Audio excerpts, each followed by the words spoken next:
আসসালামু আলাইকুম। সবাই কেমন আছেন? আশা করি সবাই ভালো আছেন। আজকের এই ভিডিওতে দেখাবো আপনি কিভাবে ছবির ব্যাকগ্রাউন্ড রিমুভ করবেন। প্রথমে চলে যাবেন ক্রোম ব্রাউজারে। ক্রোম ব্রাউজারে আসার পর আপনি এখানে সার্চ বারে ট্যাপ করে দিবেন। এখানে লিখবেন বিজি রিমুভ। লিখার পর আপনি ক্লিক করে দিবেন। ক্লিক করে দেওয়ার পর আপনি এখানে দেখতে পাচ্ছেন রিমুভ ব্যাকগ্রাউন্ড, এই অপশনটা ক্লিক করে দিবেন।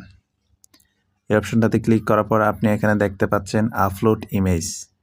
এই আপলোড ইমেজ নামে যে অপশনটা দেখতে পাচ্ছেন এই অপশনটাতে ক্লিক করে দিবেন। এই অপশনটাতে ক্লিক করার পর আপনি যে পিকচারটার আপনার যে ছবিটার ব্যাকগ্রাউন্ড চেঞ্জ করতে চাচ্ছেন এই ছবিটাতে ক্লিক করে দিবেন।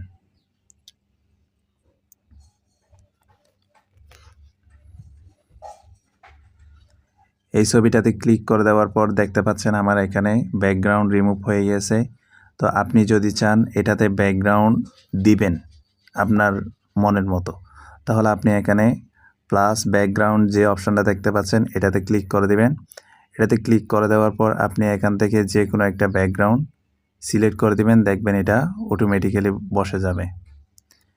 এরপর আপনি এটা দিয়ে দেওয়ার পর এখানে দেখতে পাচ্ছেন ডান নামে যে অপশন আছে ওই ডান অপশনটাতে ক্লিক করে দিবেন।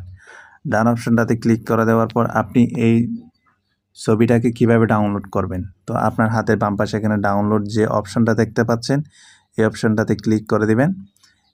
আপনার যদি এটা ডাউনলোড করা না থাকে তাহলে আপনার ট্যাপ করে দেওয়ার সাথে সাথে ডাউনলোড হয়ে যাবে। যদি আপনি আবার ছবি রিমুভ করে আবার যদি ডাউনলোড করতে চান তাহলে আপনি আবার করতে পারেন। তো আপনি এখানে ডাউনলোড এগেইন এই অপশনটাতে ক্লিক করে দিবেন।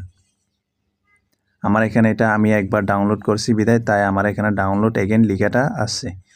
তো আপনি চাইলে যদি প্রথমবার করেন তাহলে আপনার ডাউনলোড এগেইন লেখাটা আসবে না। যদি আপনি আবার একবার ডাউনলোড করার পর আবার ডাউনলোড করেন তাহলে এই লেখাটা আসবে। তো আপনি ক্রোম ব্রাউজার থেকে বেরিয়ে আসবেন। বেরিয়ে আসার পর আপনার ফাইল ম্যানেজারে যাবেন অথবা গ্যালারিতে যাবেন। এখানে গিয়ে আমি আমার ফাইল ম্যানেজারে যাচ্ছি। এখানে দেখতে পাচ্ছেন আমি যে ছবিটা ডাউনলোড করছি এই ছবিটা এখানে চলে আসছে। তো আপনিও চাইলে আপনার ছবি এভাবে ব্যাকগ্রাউন্ড রিমুভ করে চাইলে ডাউনলোড করে নিতে পারেন খুব সহজে। ভিডিওটা যদি ভালো লাগে তাহলে লাইক, কমেন্ট, শেয়ার করে দিবেন।